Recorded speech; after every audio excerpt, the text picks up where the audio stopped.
بسم الله الرحمن الرحيم وهذا صراط ربك مستقيما قد فصلنا الآيات لقوم يذكرون لهم دار السلام عند ربهم وهو وليهم بما كانوا يعملون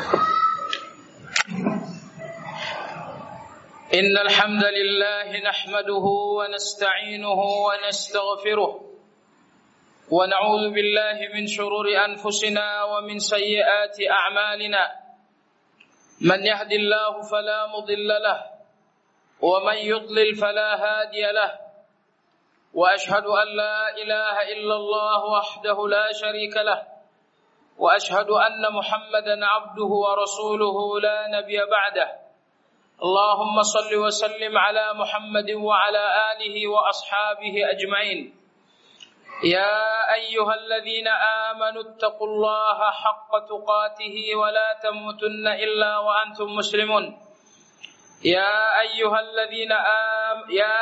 الناس اتقوا ربكم الذي خلقكم من نفس واحدة وخلق منها زوجها وبث منهما رجالا كثيرا ونساء واتقوا الله الذي تساءلون به والأرحام إن الله كان عليكم رقيبا يا أيها الذين آمنوا اتقوا الله وقولوا قولا سديدا يصلح لكم أعمالكم ويغفر لكم ذنوبكم ومن يطع الله ورسوله فقد فاز فوزا عظيما أما بعد فإن أصدق الحديث كتاب الله وخير الهدي هدي محمد صلى الله عليه وسلم وشر الأمور محدثاتها فإن كل محدثة بدعة وكل بدعة ضلالة وكل ضلالة في النار kaum muslimin jamaah salat Jumat rahimakumullah. Allah Subhanahu wa taala berfirman, A'udzu billahi minasy syaithanir rajim. Fama dhannukum birabbil alamin. Lantas apa prasangka kalian tentang Allah yang maha memelihara seluruh alam? Nabi Musa alaihi salam berprasangka baik kepada Allah, maka Allah membekukan laut, membelah laut untuk keselamatan Musa alaihi salam. Ibrahim alaihi salam berprasangka baik kepada Allah, maka Allah mendinginkan api untuk keselamatan bagi Nabi Ibrahim. Fama dhannukum birabbil alamin. Lantas apa prasangka kita semua tentang Allah, zat yang maha memelihara seluruh alam? Khutbah kita hari ini jamaah sekalian tentang husnuzan kepada Allah Subhanahu wa taala. Pembicaraan tentang tema ini meliputi beberapa poin berikut. Poin yang pertama, definisi husnuzan kepada Allah. Poin yang kedua, keuntungan dan urgensi husnuzan kepada Allah Subhanahu wa taala. Poin yang ketiga, kategorisasi manusia di dalam berhusnuzan kepada Allah. Poin yang keempat, kondisi-kondisi di mana lebih dituntut agar berhusnuzan kepada Allah Subhanahu wa taala. Kaum muslimin rahimakumullah, adapun poin yang pertama, definisi husnuzan. Imam Nawawi rahimahullah taala dalam syarah Sahih Muslim mengatakan, husnuzan kepada Allah adalah zannu rahmatillahi wa maghfirati. Selalu berprasangka baik akan adanya rahmat dan ampunan Allah Subhanahu wa taala. Itulah husnuzan. Dalam keadaan seperti apapun, berprasangka baiklah bahwa Allah Subhanahu wa taala Maha Rahman dan Maha Rahim. Bahwa Allah Maha mengampuni. Allah tidak menamai dirinya dengan Ar-Rahman dan Ar-Rahim kecuali untuk merahmati Anda. Allah tidak menamai dirinya dengan Al-Ghafur, At-Tawwab dan Al-Afu kecuali untuk mengampuni Anda.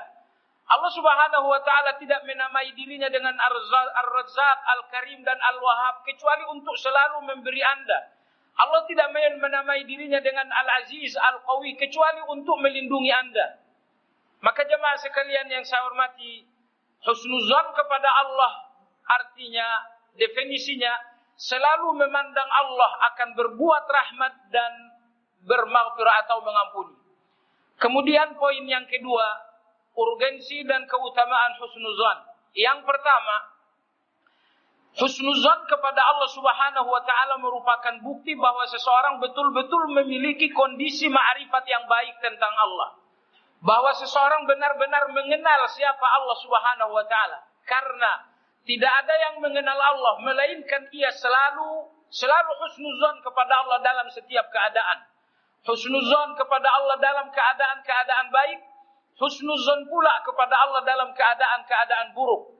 Maka husnuzan tidak mungkin menempati jiwa seseorang kecuali disebabkan karena indahnya kondisi ma'rifat dan pengenalan dalam jiwa tersebut tentang Allah Subhanahu wa taala.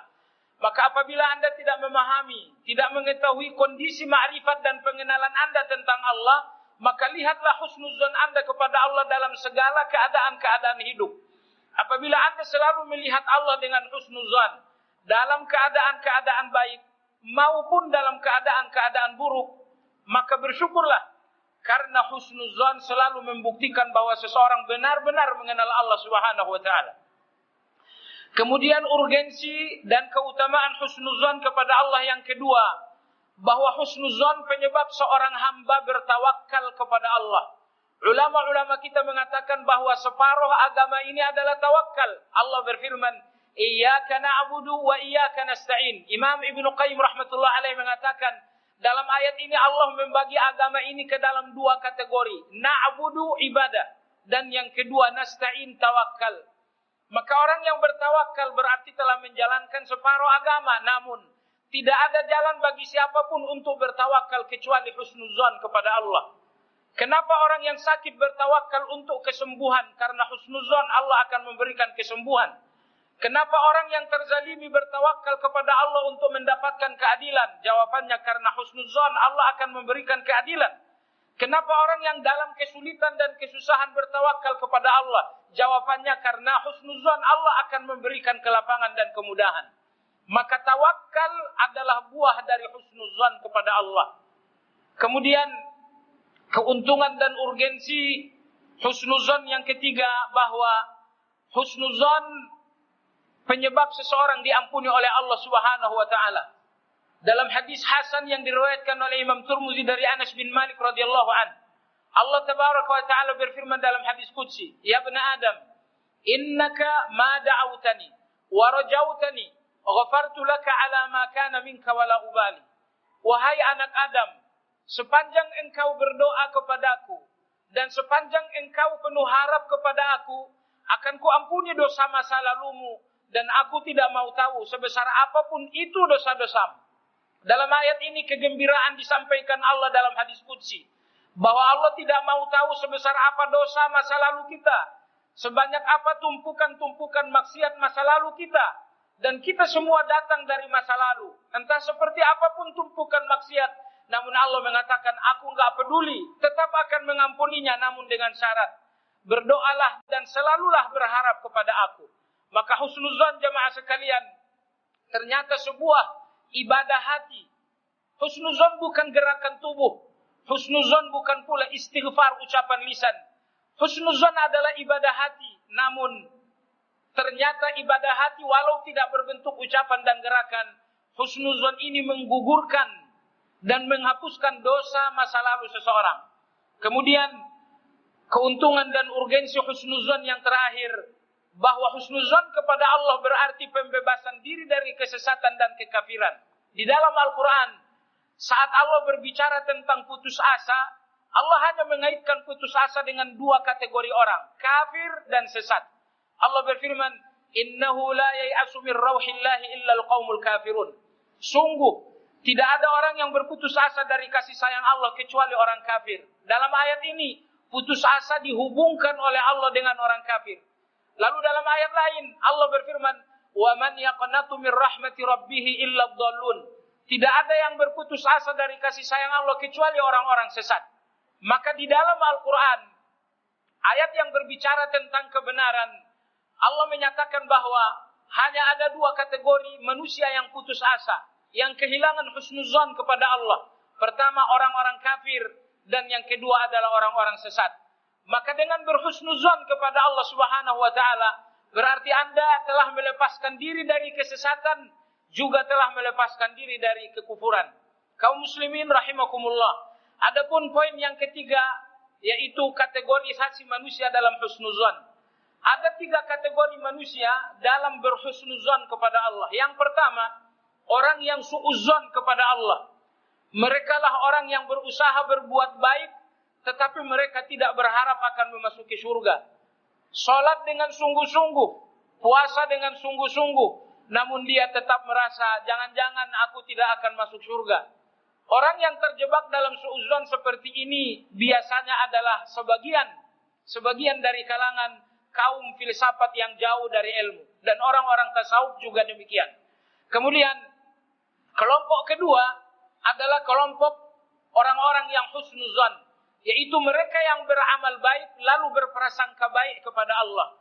Maka prasangka baik mereka kepada Allah disebabkan karena kesungguhan mereka beramal baik. Maka Imam Al-Hasanul Basri rahmatullah alaih mengatakan, "Lau ahsanu billahi dzan la ahsanul amal." Orang yang husnuzan kepada Allah hendaklah husnul amal. Karena tidak mungkin seseorang husnuzan dengan tumpukan dosa-dosa. Enggak mungkin seseorang diakui husnuzan kepada Allah dengan mengabaikan kewajiban. Enggak mungkin seseorang diakui agama ini husnuzan kepada Allah sementara dosa-dosa tetap mengalir deras. Maka husnuzan terhadap ampunan harus disertai dengan perbaikan diri dan taubat. Husnuzan akan surga harus disertai dengan kesungguhan untuk mentaati Allah. Maka orang yang husnuzan sesungguhnya adalah orang yang husnuzan kepada Allah berdasarkan kesungguhan berhusnul amal dan berbuat baik kepada Allah. Kemudian kategori manusia yang ketiga adalah orang-orang yang maghrur, orang-orang yang tertipu, orang-orang yang bodoh. Siapa mereka?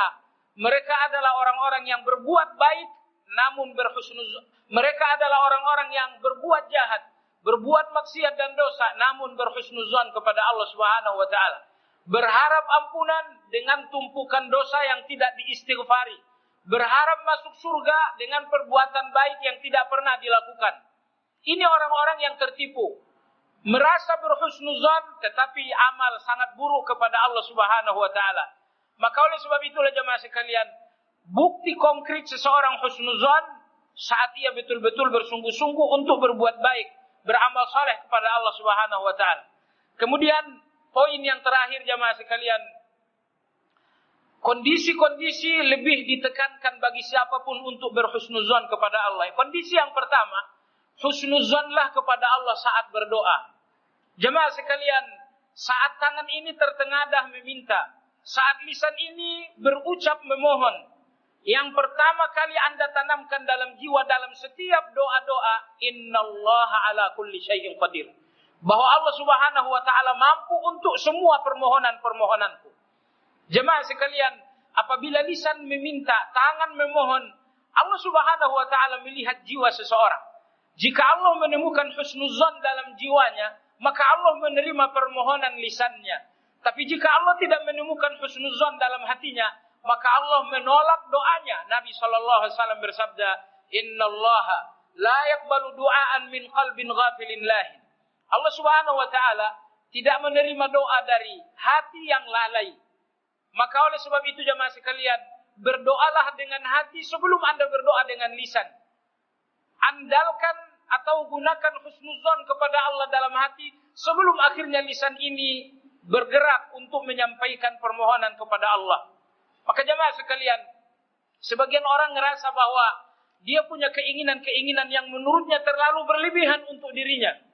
Lalu akhirnya dia berhenti untuk berdoa. Jemaah sekalian, ini kekeliruan yang buruk. Sebesar apapun keinginan Anda, namun itu kecil bagi yang maha besar. Sesulit apapun persoalan Anda, namun itu mudah bagi yang maha memudahkan. Maka jangan pernah melihat keinginan Anda besar, karena yang akan memberi adalah yang maha besar. Jangan pernah melihat keinginan Anda susah, karena Allah yang Anda minta kepadanya adalah zat yang maha memudahkan. Tidak ada yang sulit bagi yang maha memudahkan. Tidak ada yang besar bagi yang maha besar. Kuatkan harapan, kokohkan optimisme, berdoalah dengan husnuzan kepada Allah Subhanahu wa taala. Lihatlah Musa alaihi salam dalam pengejaran tentara Firaun. Dari belakang tentara, di depan lautan terhampar, mata yang memandang, logika yang berpikir tidak menemukan solusi selamat untuk Musa. Tetapi Musa alaihissalam husnuzon kepada Allah. Maka Allah membekukan laut. Allah membelah laut untuk keselamatan Nabi Musa alaihissalam. Husnuzon kepada Allah adalah karena Allah, bukan karena fakta-fakta konkret. Dalam arti kata, seorang yang pesakitan husnuzon akan sembuh setelah melihat kemampuan dokter. Ini bukan husnuzon kepada Allah, tetapi husnuzon terhadap fakta-fakta realistis. Adapun husnuzon kepada Allah, ketika Anda husnuzon kepada Allah saat mata tidak memandang solusi, saat logika tidak menemukan jalan keluar, hanya ada satu Allah. Saya tahu Allah Ar-Rahman, Allah ala kulli syai'in qadir. Tidak ada yang sulit baginya yang maha memudahkan. Tidak ada yang besar baginya yang maha besar. Saat Anda husnuzon seperti ini kepada Allah, ini husnuzon yang sesungguhnya. Maka yang pertama, husnuzonlah kepada Allah dalam setiap Anda berdoa. Lalu kemudian kondisi kedua di mana lebih dituntut untuk berhusnuzon adalah saat Anda istighfar, saat Anda bertaubat. Jamaah sekalian, siapakah dia di antara kita yang tidak memiliki dosa? Allah Subhanahu wa taala tidak memiliki hikmah untuk kita hidup penuh sakral tanpa dosa, hidup dengan sebuah kekudusan mutlak, tidak. Allah tidak menciptakan manusia dan menyiapkan manusia untuk hidup suci tanpa dosa. Tetapi jemaah sekalian, yang terbaik dari orang berdosa adalah mereka yang penuh tawaduk, bersimpuh di hadapan Allah, meminta ampunan dan maghfirah Allah. Dan saat Anda betul-betul bersimpuh, mengharapkan maghfirah, meminta ampunan karena tidak ada keselamatan dunia dan akhirat tanpa ampunan, saat itu jemaah sekalian, kuatkan husnuzon kepada Allah Subhanahu wa taala. Jemaah sekalian, Nabi kita bercerita tentang seorang laki-laki pembunuh berdarah dingin, membunuh 100 orang. Tetapi kemudian dia memperoleh jawaban dari seorang ulama. Setelah membunuh 100 orang, dia bertanya, adakah ada taubat untuk pembunuh berdarah dingin seperti aku? Aku membunuh banyak orang, bahkan sebagian di antaranya tanpa salah, namun tetap aku bunuh. Namun ulama ini mengatakan, وَمَنْ يَمْنَعُكَ مِنْ تَوْبَةِ اللَّهِ. Siapa yang menghalangimu dari ampunan Allah? Subhanallah, laki-laki ini membunuh 100 nyawa secara zalim tanpa alasan yang syar'i. Namun Allah mengampuni laki-laki ini. Saya yakin kesalahan saya dan kesalahan Anda tidak sebesar laki-laki ini. Kita bukan pembunuh sejumlah 100 nyawa. Namun demikian jamaah sekalian, husnuzonlah kepada Allah Subhanahu wa taala. Saat Anda akan mengakui seluruh kesalahan ini di depan Allah, katakanlah kepada Allah, ya Allah, Nabimu bercerita bahwa engkau telah memaafkan seorang pembunuh berdarah dingin yang melakukan pembantaian sebanyak 100 nyawa. Maka berikanlah ampunan untukku yang sesungguhnya aku tidak melakukan sebesar itu. Jemaah sekalian, kondisi ketiga lebih dibutuhkan untuk berhusnuzon adalah dalam kondisi musibah. Sesulit apapun hidup, sepahit apapun fitnah, sesakit apapun sakit, tetapi husnuzonlah kepada Allah Subhanahu wa taala. Karena jemaah sekalian, seseorang akan keluar dari kesulitan dengan husnuzonnya kepada Allah Subhanahu wa taala. Kesulitan ini makin sulit dengan suudzon, tapi kesulitan ini akan terasa ringan dengan husnuzon. Allah menempatkan kita dalam sebuah kesulitan, apapun bentuk kesulitannya, untuk Allah menguji jiwa kita. Mampukah kita bangkit, tetap tegar, melihat keadaan dengan husnuzon kepada Allah Subhanahu wa taala. Yakub alaihi salam terpisah dengan anak paling disayang Yusuf alaihi salam. Maka setelah 40 tahun terpisah, ini dalam catatan Ibnul Jauzi dalam Saidul Khatir. Lalu kemudian Nabi Yusuf akhirnya mengirimkan pakaian kepada ayahnya Yakub bahwa mereka akan bertemu. Yakub saat akan bertemu dengan Yusuf, beliau mengatakan, alam aqul lakum inni a'lamu minallahi ma la ta'lamun. Wahai kalian semua anak-anakku saudara Nabi Yusuf, selama aku menangis sampai buta merindukan Yusuf, kalian selalu mengatakan bahwa pertemuanku dengan Yusuf adalah sebuah kemustahilan. Tetapi aku tahu siapa Tuhanku, aku tahu siapa Allah. Dari dahulu walau dengan air mata terus mengalir, bahkan sampai mata ini buta, namun aku tetap berhusnuzon akan pertemuanku dengan Yusuf. Maka saat bertemu dengan Yusuf, ucapan pertama Yakub, alam aqul lakum inni a'lamu minallah ma la ta'lamun. Bukankah selama ini aku selalu mengatakan kepada kalian bahwa Allah akan membuat pertemuanku dengan Yusuf, anakku. Baiklah jemaah sekalian, kondisi terakhir dituntut untuk berhusnuzon kepada Allah saat sakaratul maut. Saat Anda sakaratul maut, atau saat Anda sedang mendampingi orang yang sakaratul maut, berusahalah untuk yang bersangkutan agar dia wafat dengan membawa husnuzan kepada Allah. Dalam hadis riwayat Muslim, 3 hari jelang Nabi SAW wafat, hadis bersumber dari riwayat Jabir bin Abdullah, 3 hari jelang Nabi SAW wafat, beliau berjalan dengan kaki terseret karena lemah. Beliau berjalan diapit oleh Ali dan Al-Fadl menuju masjid di mana para sahabat ada. Sesampainya di masjid, Nabi SAW menyampaikan khutbah singkat. Beliau mengatakan, ala la yamutanna ahadukum illa wa huwa yuhsinu dhanna bi rabbih. Kata Nabi, ingatlah, jangan sampai seorang pun di antara kalian wafat kecuali dengan husnuzannya kepada Allah. Maka siapapun yang akan wafat, berikan kepadanya kebesaran jiwa, bisikkan kepadanya sebuah ucapan yang membahagiakan, menyejukkan jiwa. Katakan bahwa Allah akan menyambutnya insya Allah dengan kasih sayang. Tidak perlu resah terhadap keluarga dan siapapun yang ditinggalkan. Mereka akan berada dalam rahmat Allah. Mereka dalam keadaan baik insya Allah ta'ala. Berjuanglah, berusahalah agar siapapun yang sakaratul maut, agar melewati detik-detik itu dengan hati yang husnuzan kepada Allah Subhanahu wa ta'ala. Jemaah sekalian, demikian khutbah kita. Semoga khutbah ini menjadi sumbangan moral, menjadi sebuah evaluasi, sebuah pelajaran bagi kita agar hari ini dan sampai kapanpun kita tidak pernah melihat kebijakan Allah kecuali dengan husnuzan. Barakallahu li wa lakum fil Qur'anil azim wa nafa'ani wa iyyakum bima fihi minal ayati waz zikril hakim.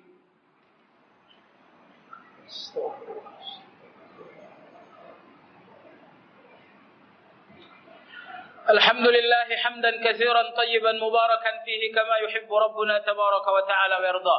وأشهد أن لا إله إلا الله وحده لا شريك له وأشهد أن محمدا عبده ورسوله لا نبي بعده اللهم صل وسلم على محمد وعلى آله وأصحابه أجمعين يا أيها الذين آمنوا اتقوا الله ولتنظر نفس ما قدمت لغد واتقوا الله إن الله خبير بما تعملون. Di antara keistimewaan hari Jumat bahwa Nabi SAW bersabda bahwa pada hari Jumat ada satu saat, ada sebuah waktu, mustahil seseorang berdoa pada waktu itu kecuali dikabulkan oleh Allah Subhanahu wa taala. Lalu Abu Hurairah radhiyallahu anhu menjelaskan bahwa waktu mustajab tersebut berada di akhir hari Jumat. Saat matahari akan terbenam, Abu Hurairah memberikan penjelasan. Apabila matahari akan terbenam, masuklah ke masjid, lakukan salat 2 rakaat, lalu kemudian berdoalah sampai matahari terbenam. Jemaah sekalian yang saya hormati, apapun kesulitan, apapun masalah, namun doa adalah solusi. Sepanjang ada doa, hentikan untuk terlalu bersedih. Hentikan untuk menatap hidup ini dengan pesimisme. Lihatlah hidup ini dengan penuh harapan. Solusi Anda, doa. Sepanjang ada doa, sepanjang itu insya Allah selesai, masalah akan selesai. Allahumma salli ala Muhammad wa ala ali Muhammad. Kama sallaita ala ali Ibrahim innaka Hamidum Majid. اللهم بارك على محمد وعلى آل محمد كما باركت على آل إبراهيم إنك حميد مجيد اللهم أعز الإسلام والمسلمين ودمر أعداءك أعداء الدين واخذل الكفرة والمبتدعة والمشركين وأعل كلمتك إلى يوم الدين يا أرحم الراحمين اللهم اغفر للمسلمين والمسلمات والمؤمنين والمؤمنات الأحياء منهم والأموات إنك سميع قريب مجيب الدعوات ربنا هب لنا من أزواجنا وذرياتنا قرة أعين واجعلنا للمتقين إماما اللهم ولنا وليا يرحمنا فيك يا أرحم الراحمين اللهم إنا نعوذ بك من ولي لا يرحمنا فيك يا رب العالمين اللهم اهد ولاة أمور المسلمين إلى تحكيم شريعتك يا رب العالمين اللهم هيئ لهم بطانة صالحين ينصحهم لك يا ذا الجلال والإكرام اللهم انصر المسلمين في سوريا اللهم انصر المسلمين في اليمن اللهم انصر المسلمين في فلسطين اللهم انصر المسلمين المظلومين أينما كانوا إنك على كل شيء قدير اللهم أرنا الحق حقا وارزقنا اتباعه وأرنا الباطل باطلا وارزقنا اجتنابه وصلى الله على محمد وعلى آله وصحبه أجمعين والحمد لله رب العالمين.